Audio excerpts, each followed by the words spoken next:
Good morning. Morning నాకు junk స్వాగతం. ప్రభుత్వ పత్రికలో వస్తున్నటువంటి వార్తలు వెనకాల జరుగుతున్న పరిణామాలు ఒకసారి చూద్దాం. ఈనాడు చూస్తే నారాయణ అరెస్ట్, ఇది ప్రధాన బ్యానర్ హెడ్డింగ్. మాజీ మంత్రిని హైదరాబాద్ లో అదుపులోకి తీసుకున్న చిత్తూరు పోలీసులు 10వ తరగతి ప్రశ్నాపత్రాల లీకేజీ వ్యవహారం. చిత్తూరు జిల్లాలో నమోదైన కేసులో ఆయన పాత్ర ఉందన్న ఎస్పీ రిశాంత్ రెడ్డి, నారాయణ విద్యా సంస్థల వ్యవస్థాపకుడు మాజీ మంత్రి నారాయణను మంగళవారం ఉదయం చిత్తూరు జిల్లా పోలీసులు హైదరాబాద్ లో అరెస్ట్ చేశారు. హైదరాబాద్ నుంచి మంగళవారం రాత్రి ఆయన చిత్తూరుకు తరలించారు. ఏప్రిల్ 27న చిత్తూరు జిల్లా గంగాధర నెల్లూరు మండలం నెల్లేపల్లిలోని జడ్పీ ఉన్నత పాఠశాల నుంచి 10వ తరగతి తెలుగు ప్రశ్నాపత్రం వాట్సాప్ ద్వారా బయటకు వచ్చిన కేసులో నారాయణ పాత్ర ఉన్నట్టు తేలడంతో ఆయన అరెస్ట్ చేశామని తెలంగాణ పోలీసులకి చిత్తూరు పోలీసులు వివరించారు. హైదరాబాద్ నుంచి తరలించేటప్పుడు నారాయణ ఉన్న వాహనాన్ని తెలుగుదేశం పార్టీ శ్రేణులు అడ్డుకుంటాయని, ఆయన ఆచూకీ తెలియకుండా ఉండడానికి పలుమార్లు వాహనాలు మార్చి రాత్రికి చిత్తూరు తరలించారు. నారాయణ కళాశాలల డీన్ బాలగంగాధర్ను తిరుపతిలో అరెస్ట్ చేశారు. నెల్లేపల్లి కేంద్రంగా ఏప్రిల్ 27న జరిగిన 10వ తరగతి తెలుగు ప్రశ్నాపత్రం మాల్ ప్రాక్టీస్ వ్యవహారంలో నారాయణ మంగళవారం ఉదయం హైదరాబాద్ లో అరెస్ట్ చేసినట్టు చిత్తూరు ఎస్పీ రిశాంత్ రెడ్డి వెల్లడించారు. ప్రశ్నాపత్రం వాట్సాప్ గ్రూప్ లో చక్కెరలు కొట్టడంపై చిత్తూరు డీఈఓ ఫిర్యాదు చేయడంతో 1వ పట్టణ స్టేషన్ లో కేసు నమోదైందన్నారు. చిత్తూరులో మంగళవారం సాయంత్రం ఆయన విలేకరులతో మాట్లాడారు. మాల్ ప్రాక్టీస్ ఘటనలో మాజీ మంత్రి నారాయణ, డీన్ బాలగంగాధర్ల పాత్రకు ఆధారాలున్నాయని తమ విచారణలో తేలిందని చెప్పారు. నారాయణ పాత్రను రుజువు చేసేందుకు స్పష్టమైన ఆధారాలు ఉన్నాయా అని అడగ్గా వాటి గురించి ఇప్పుడే చెప్పలేమని కోర్టులో సమర్పిస్తామని తెలిపారు. ఇది వార్తల్లో ఉన్నటువంటి చివరికి జర్నలిస్టులు కూడా ఏ స్థాయికి దిగజారారు, పత్రిక కూడా ఏ స్థాయికి దిగజారారు అన్నటువంటిది. ఇప్పుడు ఒక ఇంట్లో ఒక బృందం అంతా కలిసి దొంగతనం చేస్తుంది, ఆ బృందపు హెడ్కి సంబంధం లేదు అంటారా? ఇప్పుడు నారాయణ కాలేజీలో వాళ్ళు మాల్ ప్రాక్టీస్ చేపిస్తే లోకల్గా ఉండేటువంటి వైస్ ప్రిన్సిపాల్ టీచర్లు చేస్తారా? హెడ్కి సంబంధం లేకుండా అడగడంలోనే ఇక్కడ అంటే చివరికి ప్రెస్ మీట్లకు అటెండ్ అయ్యే రిపోర్టర్లను కూడా కార్యకర్తలుగా మార్చేసినటువంటి ఘనత ఇప్పుడు ఆంధ్రప్రదేశ్ జర్నలిజానికి పట్టినటువంటి ఒక శాపం, ఒక దరిద్రం. ఇంతకుముందు పత్రికల యాజమాన్యాలు ఉండే ఆ ఫీలింగ్స్తో వాళ్ళకు అనుగుణంగా ఆ టైంలో రాసుకొచ్చేవాళ్ళు, ఇప్పుడు నిస్సిగ్గుగా రాసుకొస్తున్నారు. దానికి తోడు ఇప్పుడు జర్నలిస్ట్ సాక్షి రిపోర్టర్లు ఉన్నారనుకోండి, టీడీపీ వాళ్ళు కానీ లేకపోతే కనుక జగన్కి వ్యతిరేకంగా మాట్లాడే చోట వాళ్ళని నిలదీసేసి రచ్చరచ్చ చేసేయాలి. అదే సందర్భంలో ఈనాడు జ్యోతి రిపోర్టర్లు, టీవీ5 రిపోర్టర్లు, మహా టీవీ రిపోర్టర్ వీళ్ళు విరుచుకుపడిపోవాలి. ఇక్కడ ఏ విషయంలోనైనా సరే అక్కడ పేపర్ లీకేజీ, పేపర్ మాల్ ప్రాక్టీస్కి సంబంధించిన దాంట్లో నారాయణ సంస్థల హెడ్ నారాయణకి కాకుండా ఇంకెవరికి సంబంధం ఉంటుందని అడుగుతారు వీళ్ళు. దాన్ని బట్టినే అర్థమవుతుంది కదా ఎలాంటి స్టేజీకి మన జర్నలిజం దిగజారింది అన్నటువంటిది. విద్యా సంస్థల చైర్మన్ పదవి నుంచి నారాయణ కొన్నేళ్ల క్రితం తప్పుకున్నారని ఆ సంస్థల ప్రతినిధులు చెప్తున్నారు కదా అని ప్రశ్నించగా ఎస్పీ స్పందిస్తూ వారి వివరణ వింటామని, తదుపరి విచారణలో అంశంపై దృష్టి పెడతామని చెప్పారు. దీని ఆధారంగానే బెయిల్ వచ్చింది. అంటే ఆయన చైర్మన్గా తప్పుకున్నారని ఎవరికి తెలిసింది? నిన్న ఈ జర్నలిస్టులకు వరకే తెలిసింది. ఎలా తెలిసింది? ముందుగా ఏం చేయబోతున్నారు బెయిల్ కోసం అంటే ఆ విద్యా సంస్థల నుంచి ఆయన ఎప్పుడో తప్పుకున్నారంటే పాత డేట్తో ఒక రిజిగ్నేషన్ లెటర్ని పెడతారనమాట. ఎవరికి మరి నారాయణ విద్యా సంస్థల అధినేత నారాయణనే తప్పుకుంటే పబ్లిక్కి తెలియదా? ఇప్పుడు బిఎన్ రావు గారు పక్కకి తప్పుకుని వాళ్ళ పిల్లలకి అప్పచెప్పారు, అది పబ్లిక్ అందరికీ తెలుసు కదా, వాళ్ళ పిల్లల పేరు మీద అడ్వర్టైజ్మెంట్లు వస్తున్నాయి కదా. మరి ఇక్కడ ఎప్పుడన్నా వచ్చిందా నారాయణ పేరుతో కాకుండా? కాబట్టి ఇక్కడ విచిత్రమైనటువంటిది అంటే వ్యవస్థలని వెర్రి వాళ్ళని చేసి జనాలని తెలివి తక్కువ వాళ్ళు అనుకునేటువంటి ఒక స్టేజిలో జరుగుతున్నది జర్నలిజము, రాజకీయము కలిసి జరుగుతున్న దరిద్రం, ప్రజలకి శాపం అవుతున్నటువంటి పరిస్థితి. అయితే నాటకీయ ఫక్కీలో నారాయణ తరలింపు, సెల్ టవర్ లొకేషన్ ఆధారంగా వివరాల సేకరణ, తనయుడి వర్ధంతికి వెళ్తున్నది అడ్డగింపు, కొత్తూరు జేపీ దర్గా దగ్గర మరో వాహనంలోకి మార్పు, మాజీ మంత్రి నారాయణ విద్యా సంస్థల అధినేత పొంగూరు నారాయణ ఏపీ పోలీసులు నాటకీయ ఫక్కీలో అదుపులోకి తీసుకున్నారు. వేర్వేరు వాహనాల్లోకి మారుస్తూ తెలంగాణ సరిహద్దులు దాటించి చిత్తూరుకు తరలించారు. ఏపీ పోలీసులు మంగళవారం 3 బృందాలుగా హైదరాబాద్ చేరుకున్నారు. తెల్లవారుజాము నుంచే నార్సింగి, కేపీహెచ్బీ కాలనీ, కొండాపూర్ ప్రాంతాల్లోని నారాయణ నివాసాల వద్ద మాటు వేశారు. ఉదయం 10:30-11 గంటల సమయంలో కొండాపూర్ నివాసి నుంచి నారాయణ దంపతులు కారులో బయటకు వచ్చారు. మాదాపూర్ ఐకియా కూడలి వద్దకు రాగానే మఫ్టీలో ఉన్న పోలీసులు ఆయన వాహనాన్ని అడ్డుకున్నారు. ఆయన భార్యను కిందకు దింపి అదే కారులో వేగంగా వెళ్ళిపోయారు. తనను కిడ్నాప్ చేస్తున్నారని కారులో నుండి నారాయణ కేకలు వేసినట్టు తెలిసింది. ఈ హఠాత్ పరిణామంతో ఆందోళనకు గురైన ఆయన భార్య అనుచరులు డైల్ 100 ద్వారా పోలీసులకు సమాచారం ఇచ్చి రాయదుర్గం పోలీసులు ఆశ్రయించారు. అప్రమత్తమైనటువంటి వారు ఆ కారును అనుసరించారు. మధ్యాహ్నం 12:30 కర్నూలు జాతీయ రహదారి కొత్తూరు జేపీ దర్గా దగ్గరికి చేరిన కారును కొత్తూరు ఇన్స్పెక్టర్ బాలరాజు బృందం నిలిపింది. వాహనంలో ఉన్న ఏపీ పోలీసులు తమ గుర్తింపు కార్డులు చూపారు. 10వ తరగతి పరీక్షా ప్రశ్నాపత్రాల లీకేజ్ కేసులు అరెస్ట్ చేసేందుకు నారాయణ తీసుకెళ్తున్నట్టు ఆధారాలు చూపారు. దీంతో తెలంగాణ పోలీసులు ఆయన తీసుకెళ్లడానికి అంగీకరించారు. అక్కడే ఏపీ పోలీసులు నారాయణ మరో వాహనంలో ఎక్కించుకుని వెళ్ళిపోయారు. తొలుత నారాయణ కిడ్నాప్ అయినట్టు భావించి ఆందోళనకు గురై రాయదుర్గం పోలీసులకు ఫిర్యాదు చేసేందుకు భార్య రమాదేవి సిద్ధమయ్యారని మాదాపూర్ డీసీపీ కె శిల్పవల్లి ఈనాడుకి చెప్పారు. పాప ఆమె చెప్పలేదు, డీసీపీ చెప్పారనమాట. ఇది అక్కడ విచిత్రం ఏంటంటే ఫస్టే ఇట్లాగ సోన్సో తీసుకెళ్తున్నాం అని చెప్పారు. ఆయన అరిచింది ఎవరు చూడాల, వీళ్ళే ఒక కథలు వేశారనమాట. అక్కడ తీసుకెళ్తున్నాము ఇట్లాగా అరెస్ట్ అని చెప్పారు, వివరం చెప్పి మరీ పట్టుకుని వచ్చారు. కాకపోతే దాన్ని అడ్డుకోవడానికి ఎలాంటి ప్రయత్నం అంటే ఆటోమేటిక్గా పోలీసులకు కంప్లైంట్ చేస్తే పోలీసులు అడ్డుకున్నారు. ఆ తర్వాత వాళ్ళకి చెప్పగానే వాళ్ళు వదిలిపెట్టేశారు. ఇక ఈ లోపుగా కేసు ఆ కోణంలో పోలీసులను కూడా అరెస్ట్ చేయించాలి, తమకున్నటువంటి ధన పలుకుబడితో ఏమైనా చేయగలం. ఇక్కడ ఇందులో ఈ మొత్తం వార్తలో చూడండి, ఎక్కడ మొన్నటిదాకా పేపర్ అక్కడ లీకేజీ ఇక్కడ లీకేజీ ఇంత దుర్మార్గం జరుగుతుంది అనేటువంటిది రాసుకొచ్చిన పేపరు ఇప్పుడు ఆ వార్తలు ఏం లేవు. కంప్లీట్గా నారాయణ ఎందుకు అరెస్ట్ చేస్తారని రాసుకొచ్చింది. ఇప్పుడు ఈనాడుకి కానీ జ్యోతికి కానీ ఉన్నటువంటిది వీళ్ళు జర్నలిజం చేస్తున్నారా ఏం చేస్తున్నారా అనేది మనం చెప్పుకోనక్కర్లేదు, ఇక్కడే అర్థమైపోతుంది అనమాట. కళ్ళు గప్పి దారి మళ్లించి ఏం చేస్తారు మరి, ఇక్కడ కళ్ళు గప్పి దారి మళ్లించి తీసుకురావడం, లేకపోతే కుట్రపూరిత విధానాలు మానుకోవాలి, అరెస్టు అప్రజాస్వామికం, ఇది మరొక కోణం. ఇక వీటికి సంబంధించి నడిచేది లేకపోతే రాజకీయ కక్షతోనే అరెస్ట్. చంద్రబాబు గారి స్టేట్మెంట్, పోలీస్ కస్టడీలో ఉంచాలని చిత్తూరు తరలింపుల జాప్యం, తప్పుడు సాక్ష్యాల సృష్టిలో చిత్తూరు ఎస్పీది కీలక పాత్ర, అమిత్ షాకు గవర్నర్కు చంద్రబాబు లేఖ, మాజీ మంత్రి పి నారాయణ మీద రాజకీయంగా కక్ష సాధించేందుకు వైకాపా ప్రభుత్వం ఆయన అక్రమంగా అరెస్ట్ చేసిందని కేంద్ర హోంమంత్రి అమిత్ షా గవర్నర్ బిశ్వభూషణ్ హరిచందన్ తెలుగుదేశం పార్టీ అధినేత చంద్రబాబు ఫిర్యాదు చేశారు. 10వ తరగతి ప్రశ్నాపత్రాల లీకేజీ వ్యవహారంలో నారాయణ ఇరికించేందుకు ప్రభుత్వం తప్పుడు సాక్ష్యాలు సృష్టించిందని పేర్కొన్నారు. ఈ మేరకు మంగళవారం రాత్రి వేరువేరుగా వాళ్ళకి లేఖలు రాశారు. నారాయణపై తప్పుడు సాక్ష్యాలు సృష్టించడంలో చిత్తూరు జిల్లా ఎస్పీ రిశాంత్ రెడ్డి పాత్ర ఉందన్న అనుమానాన్ని వ్యక్తం చేశారు. నారాయణ మంగళవారం ఉదయం 10:30 గంటలకు హైదరాబాద్లో అరెస్ట్ చేసిన పోలీసులు కోర్టులో వెంటనే ప్రవేశపెట్టకూడదన్న ఉద్దేశంతో చిత్తూరుకు తరలించడంలో కావాలని జాప్యం చేశారని చంద్రబాబు ఆరోపించారు. ఈయన విజనరీ దేశానికి రాష్ట్రానికి. అదే సందర్భంలో వ్యవస్థల్ని చిన్నాభిన్నం చేసేస్తున్నాడు జగన్ అని ఈయనే చెప్తారు. మరి వ్యవస్థల్ని చిన్నాభిన్నం చేస్తుంటే గనక ఇది వ్యవస్థతో ఆడుకోవడం కదా. 10th క్లాస్ అనేది లక్షలాది మంది విద్యార్థుల భవిష్యత్తు. మాల్ ప్రాక్టీస్కి ఏర్పాటు చేసుకోవడం, పేపర్ లీకేజ్ చేయడం అనేటువంటిది నేరం కాదా, దాంట్లో కుట్ర కోణంలో చేసినట్ట.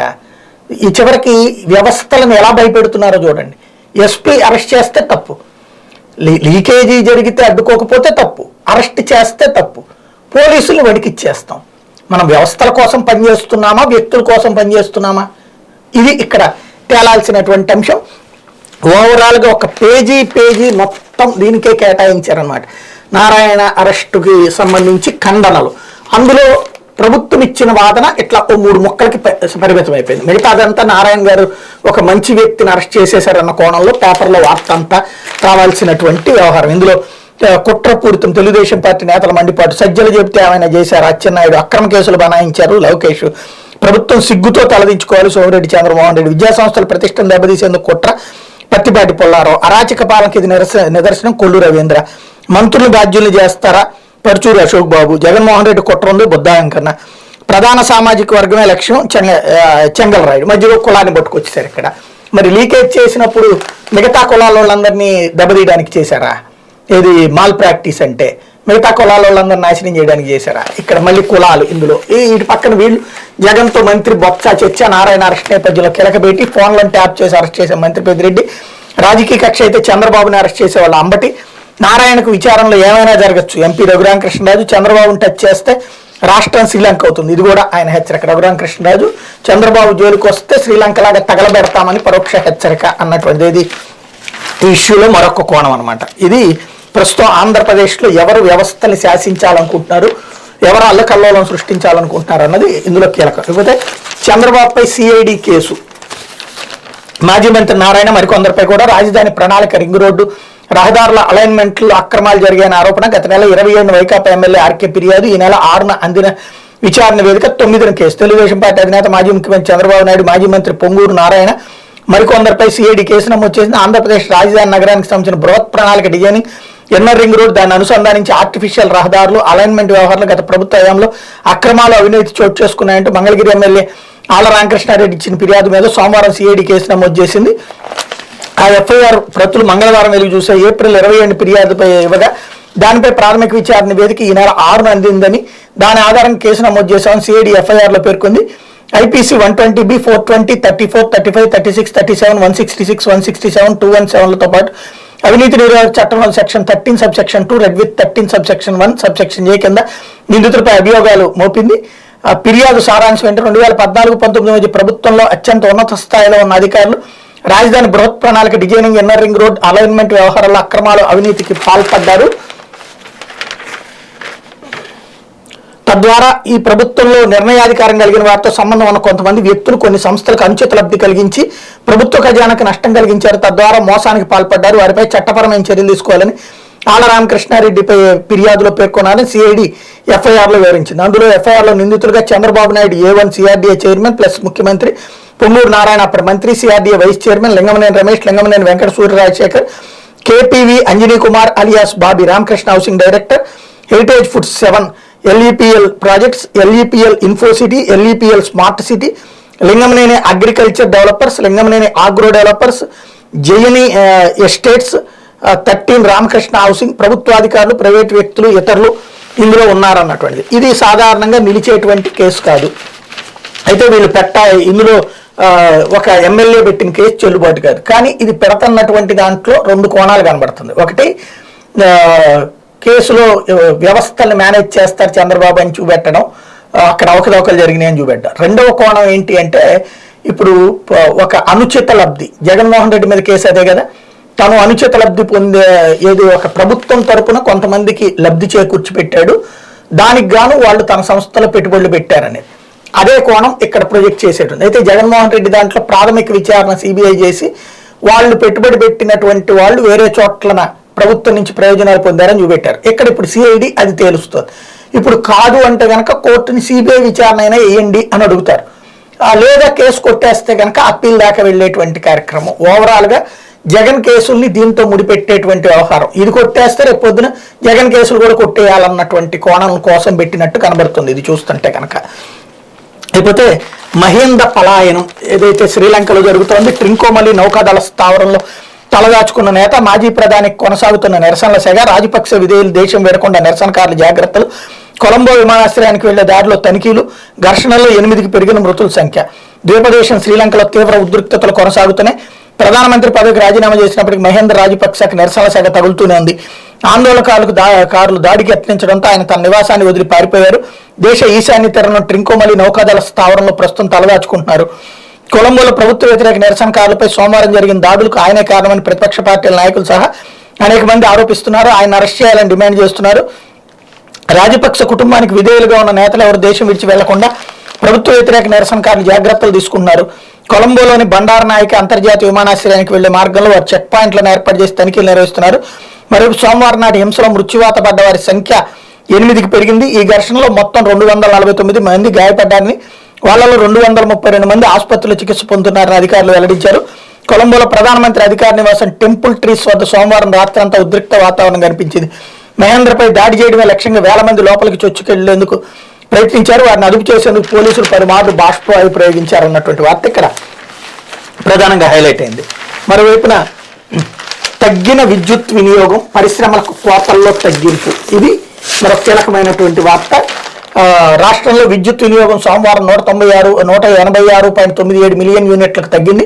తుఫాను ప్రభావంతో కొన్ని రోజులుగా వాతావరణం చల్లబట్టడం రాష్ట్రంలో విద్యుత్ వినియోగం తగ్గడానికి కారణమైంది. ఈ నెల 1వ తేదీన 207.22 ఎంయూలుగా ఉన్నటువంటి వినియోగం రోజుకి 2-3 ఎంయూలు తగ్గుతూ వచ్చింది. ఈ వేసవిలో తీవ్ర ఉష్ణోగ్రతల కారణంగా పెరిగిన అదనపు వినియోగానికి అనుగుణంగా విద్యుత్ సరఫరా చేయలేక గత నెల 8 నుంచి పరిశ్రమలకు విద్యుత్ విరామాన్ని ప్రభుత్వం అమలు చేస్తుంది. దీంతో పారిశ్రామిక వినియోగం సుమారు 20 మిలియన్ యూనిట్లు తగ్గింది. పారిశ్రామిక వినియోగదారులకు అమలు చేస్తున్న నిబంధనలు మంగళవారం నుంచి కొన్ని మినహాయింపులు రాష్ట్ర ప్రభుత్వ నియంత్రణ మండలి ప్రకటించింది. రాష్ట్రంలో విద్యుత్ వినియోగం గత 10 రోజుల్లో సుమారు 10 మిలియన్ యూనిట్లు తగ్గింది. ఆ మేరకు బహిరంగ మార్కెట్లో కొనుగోళ్లను డిస్కంలు తగ్గించాయి. గత నెల 30వ తేదీన కేంద్ర విద్యుత్ సంస్థల ఎక్స్చేంజీల నుంచి 80.98 మిలియన్ యూనిట్లు డిస్కంలు కొన్నాయి. డిమాండ్ తగ్గడంతో కొనుగోలు 49.63 మిలియన్ యూనిట్లకు తగ్గించుకున్నాయి. పౌర విద్యుత్ 32.7 మిలియన్ యూనిట్లు, సౌర విద్యుత్ 12.65 మిలియన్ యూనిట్లు గ్రిడ్కి అందడం కూడా కొనుగోలు తగ్గడానికి ఒక కారణమైంది. గత నెల 8 నుంచి పరిశ్రమలకు విద్యుత్ విరామానికి సంబంధించి అమలు చేస్తున్న నిబంధనల్లో మంగళవారం నుంచి పాక్షిక మినహాయింపులు కల్పిస్తూ రాష్ట్ర విద్యుత్ నియంత్రణ మండలి ఉత్తర్వులు జారీ చేసింది అన్నటువంటి వార్త ఇక్కడ ప్రధానంగా హైలైట్ అయింది. మరోవైపున రైతుల్లో బాధ్యత పెంచేందుకే పంపు సెట్లకు మీటర్లు, విద్యుత్ శాఖ మంత్రి పెద్దిరెడ్డి వ్యాఖ్య. రైతుల బాధ్యత జవాబుదారీతనం పెంచేందుకే వ్యవసాయ పంపు సెట్లకు మీటర్లను బిగిస్తున్నామని విద్యుత్ శాఖ మంత్రి పెద్దిరెడ్డి రామచంద్రారెడ్డి తెలిపారు. మీటర్ల బిగింపు వల్ల ప్రభుత్వానికి లాభం తప్పితే ఎవరికి నష్టం లేదని పేర్కొన్నారు. రైతులకు సంబంధించిన 18 లక్షల బోర్లకు 6 నెలల్లో స్మార్ట్ మీటర్లు బిగిస్తామని పునరుద్ఘాటించారు. మీటర్లు బిగించడం వల్ల కొంపలు మునుగుతాయంటూ ప్రతిపక్షాలు రాజకీయ ప్రయోజనాల కోసం మాట్లాడుతున్నాయని మండిపడ్డారు.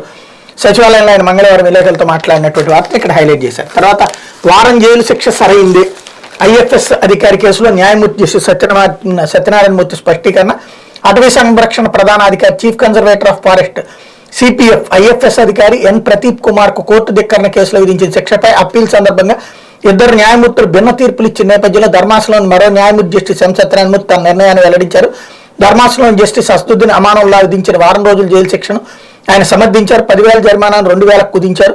సంశయ లబ్ధి కింద కోర్టు ధిక్కరణ శిక్ష నుంచి ప్రదీప్ కుమార్ కు ఉపశమనం కల్పిస్తూ ధర్మాసనంలోని మరో న్యాయమూర్తి జస్టిస్ బి కృష్ణమోహన్ తీసుకున్న వైఖరితో ఏకీభవించడం లేదని స్పష్టం చేశారు. సుప్రీంకోర్టును ఆశ్రయించడానికి వెసులుబాటు ఇస్తూ తీర్పు అమలును 3 వారాల పాటు సస్పెండ్ చేశారు. ఈలోగా అప్పీల్ చేయకపోయినా అక్కడ స్టే రాకపోయినా జైలు శిక్ష నడిపించేందుకు ప్రదీప్ కుమార్ ఈ నెల 27 సాయంత్రంలోగా హైకోర్టు రిజిస్ట్రార్ ముందు లొంగిపోవాలని స్పష్టం చేశారు. కేసు విషయం ఏంటంటే అటవీ శాఖలో ఫారెస్ట్ రేంజ్ అధికారి ఎం జగదీష్ చంద్ర ప్రసాద్ ను 2019 డిసెంబర్లో సస్పెండ్ చేయగా ఆయన హైకోర్టు ఆశ్రయించారు. సస్పెన్షన్ ఉత్తర్వులు 2020 ఆగస్టులో హైకోర్టు నిలిపేసింది.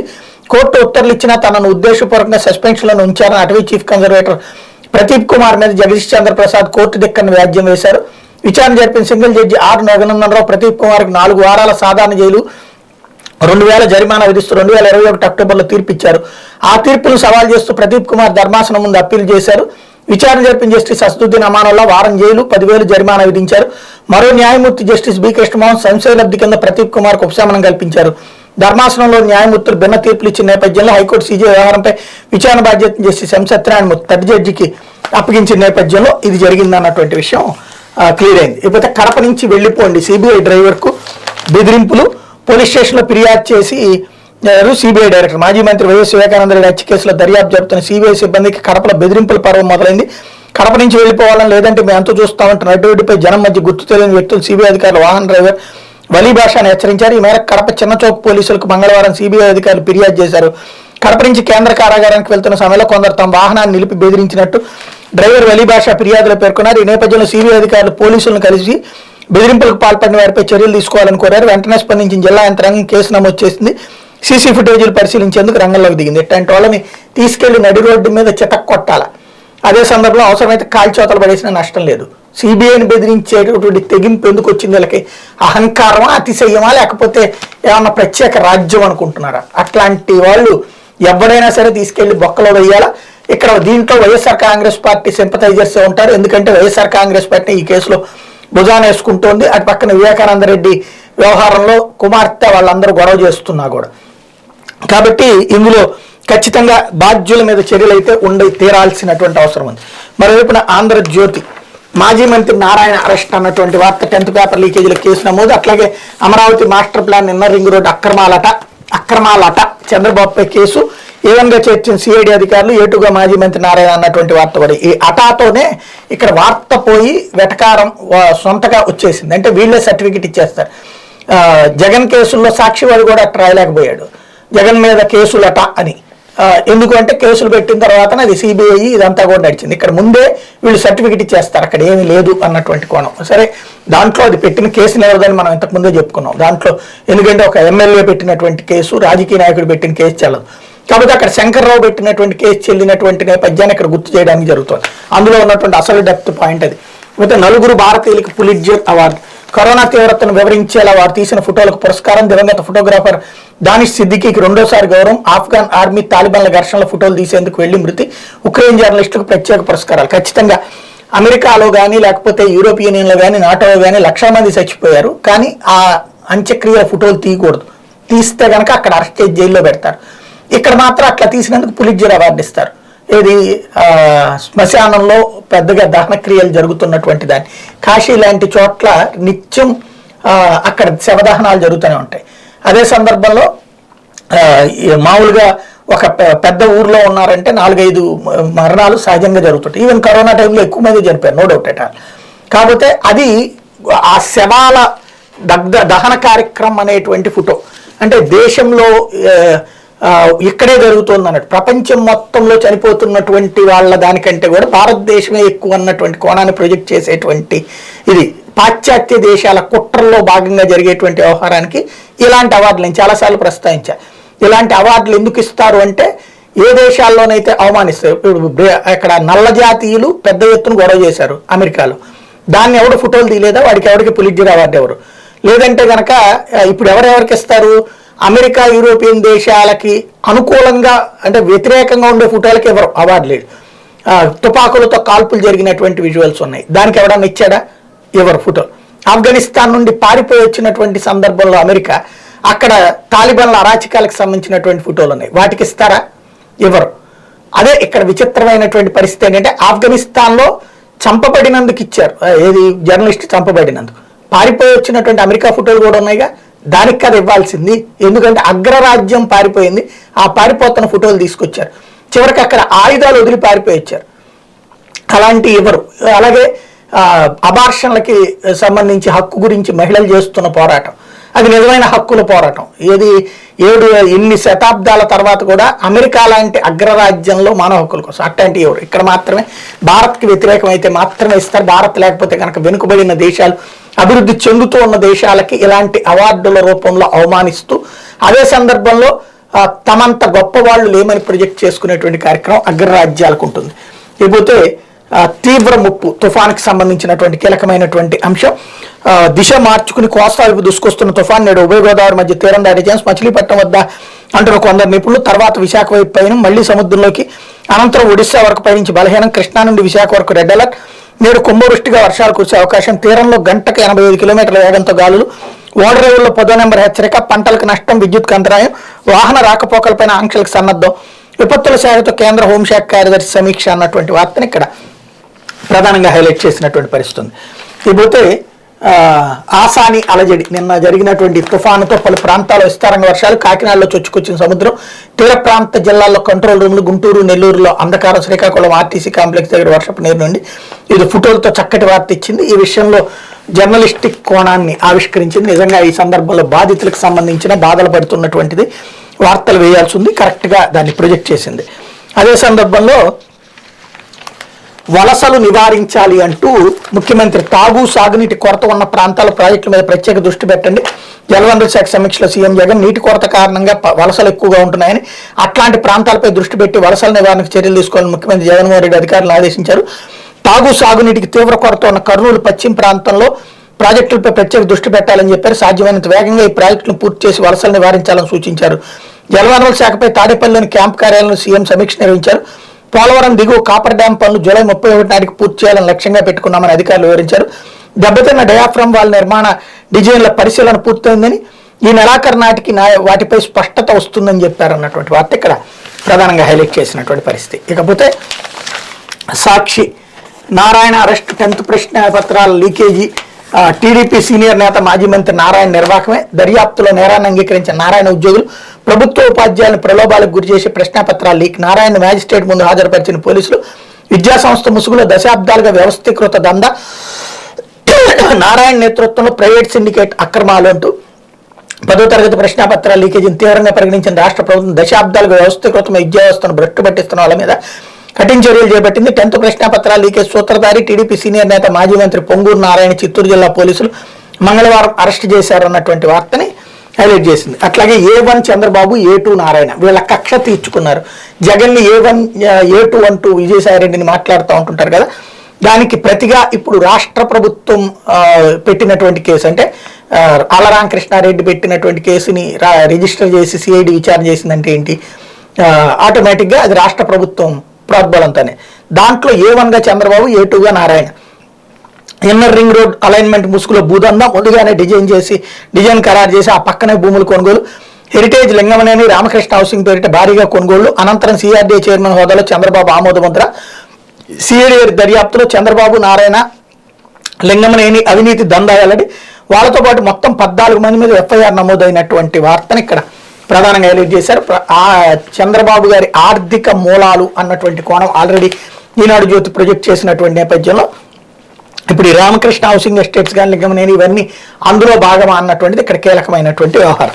లేకపోతే ఇక పవర్ హాలిడే లేదు అంటే ఇప్పటిదాకా కరెంటు కోతలు ఉన్నాయి కదా, ఆ కరెంటు కోతలు పరిశ్రమలకు లేదు అని తేల్చి చెప్పింది. నిరంతర పరిశ్రమలకు 70% వినియోగానికి అనుమతి.